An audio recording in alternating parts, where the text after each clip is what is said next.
Darlene? Where's Darlene? Darlene, you wanna come on? Hey, Jonathan. Darlene, you wanna come on this side? Over there.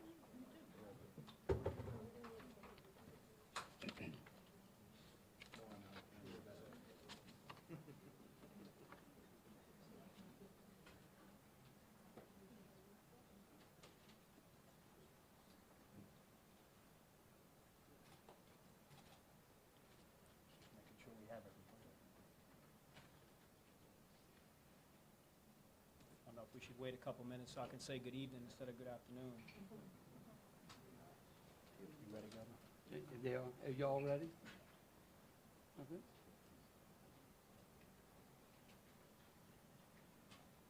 Everybody ready? Good evening. I'm Colonel Robert Hodges, Superintendent of Louisiana State Police. Today we gather to give an update on the 10 fugitives. 3 have been captured thus far, 7 remain at large.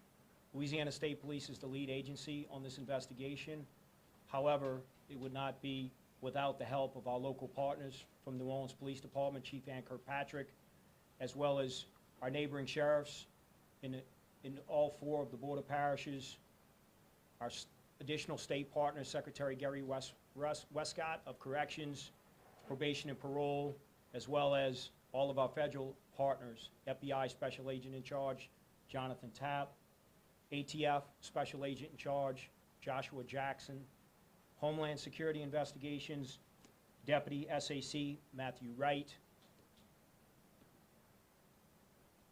also Secret Service Special Agent in Charge, Andy Kearns.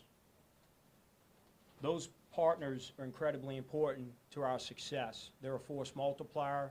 Y'all are aware when we spoke about 2 days ago, these fugitives may not just be in New Orleans, they've possibly moved out to other parishes and other states. And the combination of local, state, and federal law enforcement working collectively to ensure the capture and safety of everyone is our top priority. We also have with us from the Department of Justice, the Attorney General's Office, Director of Investigations, Leon Canizero, as well as you can see behind me, Mayor LaToya Cantrell from the City of New Orleans, our Senate President, Cameron Henry, Governor Jeff Landry, and his wife Sharon, as well as our Executive Director and CEO of Crime Stoppers of Greater New Orleans, Darlene Costanza. Can't speak enough about the partnership with Crime Stoppers and the rewards that both ATF, FBI, and Crime Stoppers have brought in numerous tips which have led to strong investigative leads. We're confident this time that we have actionable intelligence on all 7 of those fugitives.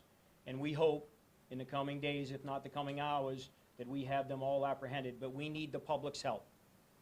And we cannot do it alone. More importantly, if you are helping and assisting these fugitives, allowing them to remain uncaptured and not brought to justice, there will be consequences. And there may be charges for you. So please, we ask you to do the right thing and contact law enforcement. There are several ways you can contact us. They've been on all of our social media platforms. And I would just like to specifically remind everyone of where they are, lsp.org, for any suspicious activity. You can also call the State Police Fusion Center, Crime Stoppers of Greater New Orleans, the FBI hotline. All of this information is on all the platforms, Facebook, Meta, Instagram, Twitter, X, as well as our partner agencies. If you feel, when you see law enforcement in your area and someone's concerned, don't be alarmed. Obviously, we're trying to bring these fugitives to justice. And it's going to require a law enforcement presence. These are violent criminals. And they escaped. And they have consequences for their actions. And that requires a law enforcement presence, sometimes tactical equipment. State police, along with our partners, has air assets in the air, drone, criminal intelligence, detectives, patrol troopers, as well as uniformed officers from other local agencies. So if you happen to see them in your neighborhood, you should feel confident that that law enforcement presence is trying to bring those escapees to justice. And if you see something, you can always call 911 if you feel unsafe. We understand that it may cause you a little bit of alarm, but know that we are here to protect everyone in the City of New Orleans and everyone in the state. And of course, our federal partners will ensure that everyone is taken care of outside of Louisiana. 3 of the escapees were captured within the first 24 hours with the help of the public. I'm going to say it again, with the help of the public and Crime Stoppers. They were relocated to another state facility in Louisiana to ensure their security and safety, as well as everyone else who resides in the state. I'm going to turn it over now to Special Agent in charge of the New Orleans FBI Field Office, Jonathan Tapp. Jonathan.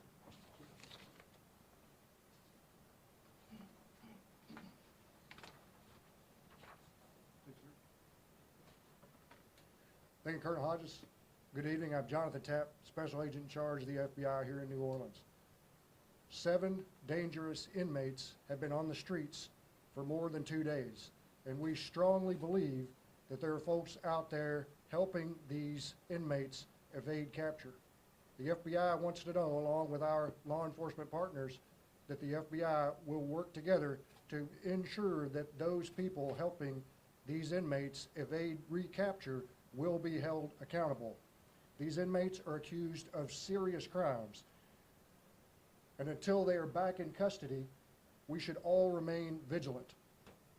We appreciate all the tips we've received so far, and we want you to know that the FBI and our law enforcement partners have been working 24/7 to follow every lead. The FBI remains committed to protecting the American people, and we have agents and analysts working across the country.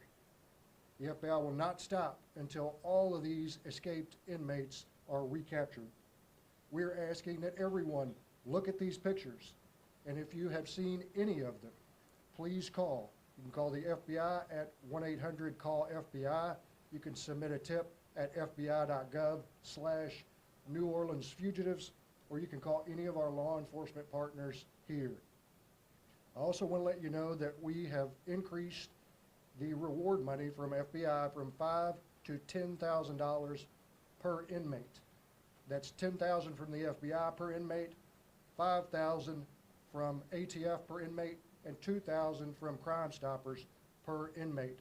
So please, as Colonel Hodges said, we need help from the public, and we appreciate it. Thank you very much. Turn over to Governor Landry. Well, good evening, everyone. This is a very unfortunate and disappointing circumstance. I want to echo my thanks to our federal and state and local partners and everyone out there who has been working extremely hard to try to capture these fugitives. I also want to thank my fellow colleague, Senate President Cameron Henry, who's here today. Darlene, I'd like you to know that in addition to the FBI increasing their award from $5,000 to $10,000, I would ask that you go ahead and increase the Crime Stoppers award to $5,000. That's a $3,000 increase. Both Senator Henry and I are going to cover that amount. I believe that the majority of citizens in this state and in this city want law and order and security in their neighborhoods, safe streets for their children, and that they are frustrated with the broken criminal justice system that places criminals and victims and diminishes the quality of life here in the state. They deserve better, and our citizens deserve accountability and transparency. Again, without the help of Troop NOLA, the FBI, the U.S. Marshals, NOPD, ATF, and other law enforcement agents around the state, we would not be able to engage in this manhunt, and 3 of these fugitives would not be in custody. Last year, with an emphasis on public safety and violent crime, the legislature and I pursued accountability and transparency. And while some progress has been made, the current issue, I believe, reflects a persistent systemic problem that unfortunately is not unique to New Orleans. I have consistently said that our criminal justice system is like a 3-legged stool. One leg being law enforcement, one leg being prosecutors, the other leg being our courts. And if one of those legs fails, the entire system collapses. Let's talk about that for a minute. Our law enforcement officers around this state and in this city are doing an unbelievable job. And they are making their arrests. They're doing their part. Since the creation of Troop NOLA last year, the state police currently has over 500 cases in the Orleans criminal court system that is being handled by the Attorney General. Now, once a person is arrested, we all know they are booked in a parish jail. And it brings us to why we are here today, which is a failure in the jail system. This massive jailbreak, which my statistics tell me could be the largest jailbreak in the history of the state, should never have happened. And the public deserves to know who, what, and how this happened. The responsibility for answering those questions will fall to the Attorney General. Her office will lead the investigation into this jailbreak. I've also ordered the Department of Corrections to audit the Orleans Parish Correctional Facility for compliance with basic jail guidelines and to remove all DOC inmates that were currently in the Orleans Parish Correctional Facility. I will be issuing an executive order that instructs the State Inspector General to get an inventory from the sheriff of all pretrial detainees and those awaiting sentences, like Derek Groves, the escapee, who pled guilty to manslaughter in October of last year and was awaiting sentencing. If he would have been sentenced by our court system, he most likely would not have had an opportunity to escape. That's extremely important. Now, once a person is booked, is arrested and booked, the case then goes to the district attorney or the attorney general. That is the second leg of our three-legged stool. Prosecutors who dismiss cases and release violent criminals must be addressed. 5 of these escapees had been charged while in jail. Kendall Miles, Lenton Vanberg were charged with battery on correctional officers. Those charges were refused by the district attorney. Robert Moody, Jermaine Donald, and Lenton Vanberg were all charged with contraband in jail. Their charges were refused by the district attorney. Prosecutors who are unprepared and delay cases for years must be addressed in this court system. 9 of the 10 escapees have been in the pretrial stages in OPCC for years now. Resolving these cases requires cooperation between the district attorney and judges, as only the judge has the ability to continue these cases. I'm asking the DA to explain to us and to the public why these cases are not progressing. The third leg of our stool is our courts. Last year, I requested the Louisiana Supreme Court to do an in-depth review of the Orleans criminal court system. They issued a finding, and I've been working inside the criminal court system to reprimand and to remove judges who are not properly administering their cases. We also established a more robust judicial commission by a constitutional amendment last year that was passed by the voters. That commission has recently been seated. I will be issuing an executive order asking the new Judiciary Commission to establish triggers for investigations by them, particularly in judicial districts with high crime rates, such as Orleans, East Baton Rouge, Rapides, Caddo. This executive order will mandate the commission to specify specific review triggers, including reviewing the number of judge trials and acquittal rates in criminal courts. There should be an automatic review of any judge that has a disproportionate number of acquittals, as we have seen here in Orleans Parish. Judges with cases of clear evidence of guilt but resulting in acquittals should be scrutinized. Investigating cases that take too long to go to trial, as I mentioned, 9 of these 10 escapees were sitting in jail waiting to go to trial. Had they gone to trial, had they been convicted, had they been sentenced, they will most likely not be in Orleans Parish Jail, but in our custody in one of the state penitentiaries. Addressing judges' failures to revoke probation for violations. Last year, our Secretary of Corrections highlighted the lenient enforcement of probation terms for violent offenders and the need for appropriate sentences. I passed that letter out to the press. It was in December of last year to both the district attorney and to the judges. I urge both the Orleans Parish District Attorney and the Criminal District Court to reevaluate the sentencing and take probation violations seriously. Probation should not be used to keep violent criminals from going to jail. I repeat, probation is not for violent criminals. The docket is also a key. My understanding is that the Orleans Parish Jail is beyond capacity because, again, the cases are not moving, such as 9 of the 10 escapees.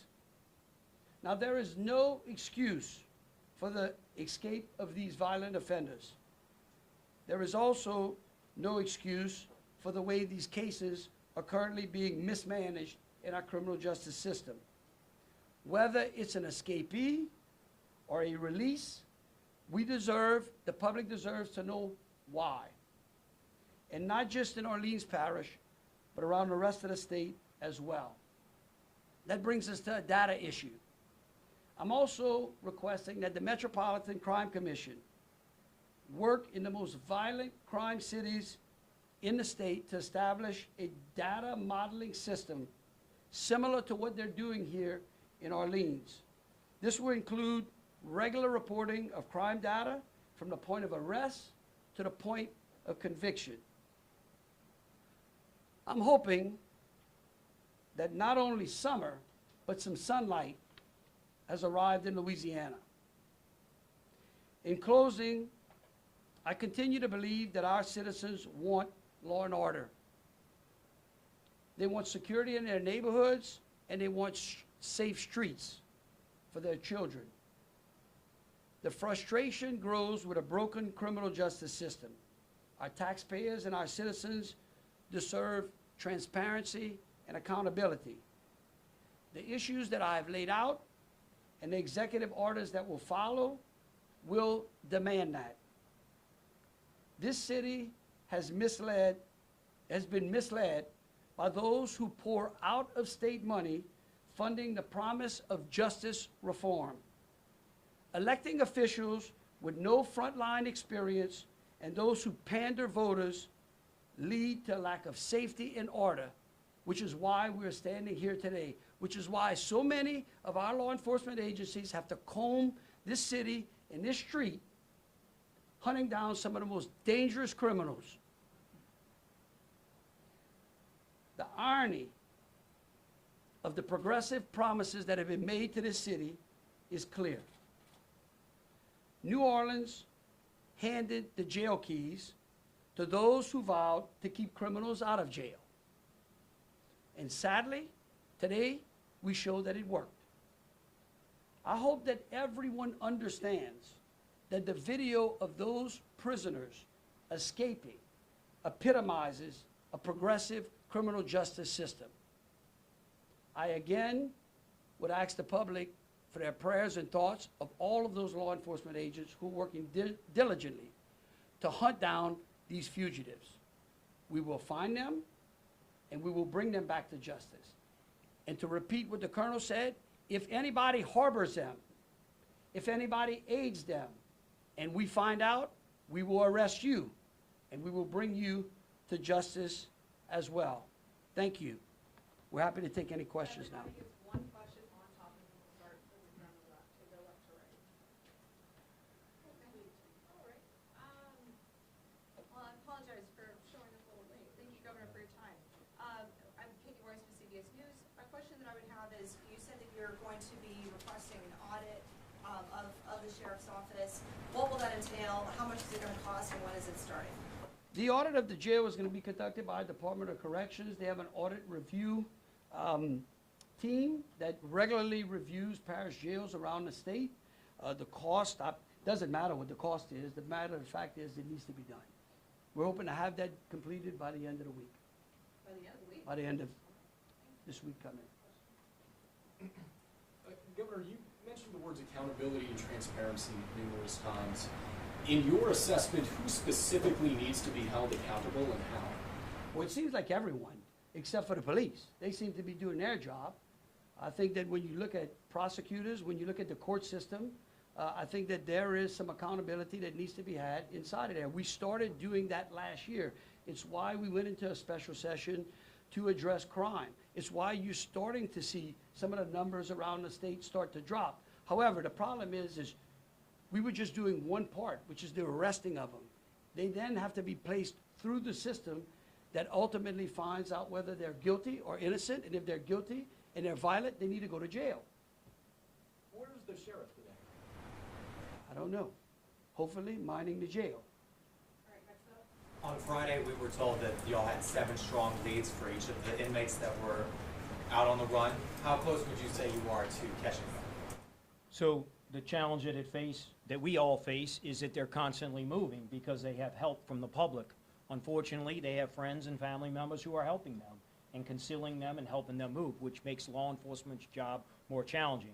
We end up getting there just a little too late. But sooner or later, I'm confident with the team of officials behind me that we, whether it's a trooper, an agent, an officer, a sheriff's deputy, that we will track all 7 and bring them to justice.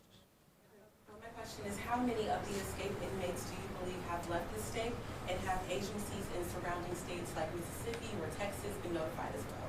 So, second part of your question, yes. Our neighboring states have been notified. As you see behind me, we have our federal agencies. I failed to point out earlier, U.S. Marshal Chief Walter Martin IV is here with us. The U.S. Marshal plays a critical role along with FBI, ATF, Secret Service, Homeland Security. So their jurisdictions expand across the country, and that's why they're so critical in helping us track them. So we have had some leads in other states, and unfortunately, once again, those leads didn't pan out. But again, the intelligence is good, and that's why we encourage the public to please continue to call. And for those who are helping, I know they may be your loved ones, but you're not helping the public and you're not helping your family members because they have consequences for the actions they committed. We know in this country you get a lot of freedoms, but with freedoms comes responsibility. And when you commit violent crimes, there are consequences. And those consequences are you remain in a jail or a prison until your day in court. And they chose not to do that and left the jail. So at this time, we don't believe anyone's outside the state, but that doesn't mean that they will leave the state, or that they won't leave. So we continue to work all leads, and again, we feel confident about many of the calls and many of much of the information we have at this moment. It's just a matter of can we get there before someone else helps them. Next question. Anyone over here? Okay. Hey, so federal monitors warned last year that security checks within the jail were only taking place about less than 15% of the time. Why was nothing changed after that? And then is there anything that the state is doing to increase staffing within these jails? Look, I think it's a great question for you to ask the sheriff. She was a monitor at one particular time.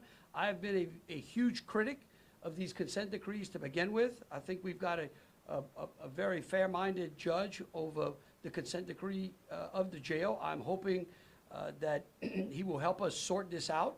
And again, those are questions that you should ask him. I think I also just want to say again to the public is that if you see something, you need to say something.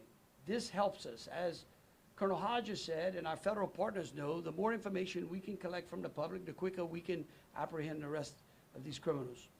Next question. Mayor Cantrell, this is the first time we've seen you publicly since this happened. What would you like to say to the citizens of New Orleans? So first off, this isn't the first time that you've seen me, or the public, I would say, has seen me since this incident occurred. As I've told the public before, and I will continue to do that today, be as cooperative as possible.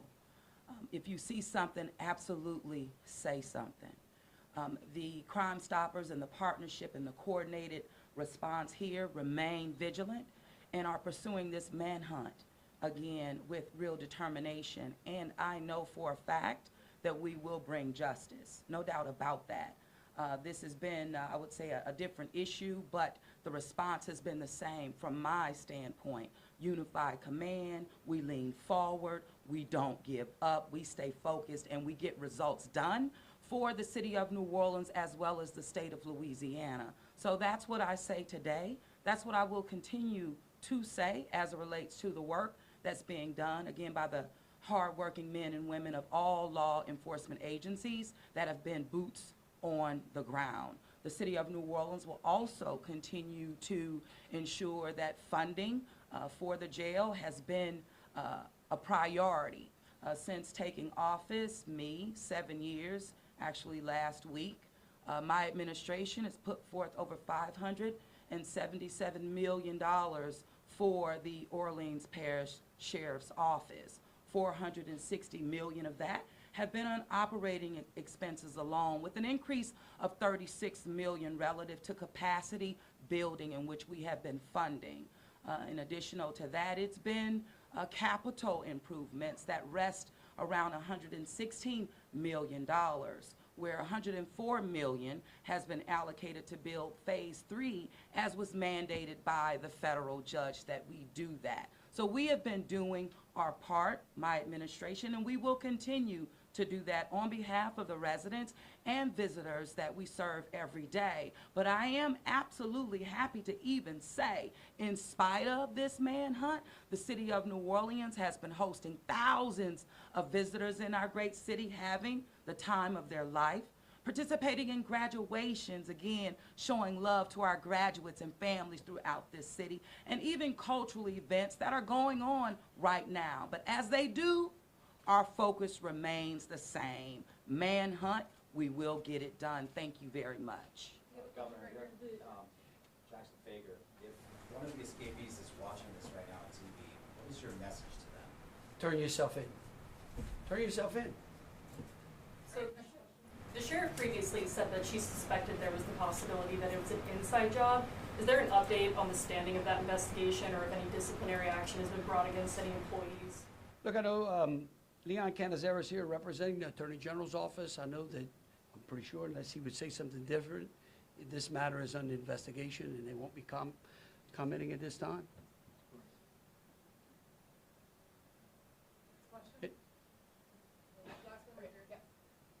Mayor, I just wanted to know if you could comment on any questions about the timeline. Are you satisfied with how quickly the public was informed about the escapees? Well, I'm satisfied by the response of my executive officers, as well as the men and women that represent the New Orleans Police Department. Boots on the ground did not waver and haven't wavered since then. Thank you. I think it's important that we don't look, certainly the Attorney General is going to get us some answers looking backwards. Right now, we're looking forward, which making sure that we apprehend the last 7 of these 10 fugitives. Thank you. One last question. Jeff Landry is here. Has anyone, Governor Landry, or were you going to be issuing an executive order to see what really happened at the jail? How did it start? Where did the breakdowns come from? Again, that responsibility is going to fall to the Attorney General, and we're going to let them conduct their investigation upon her timeline. All right, thank you all so very much. Thank you.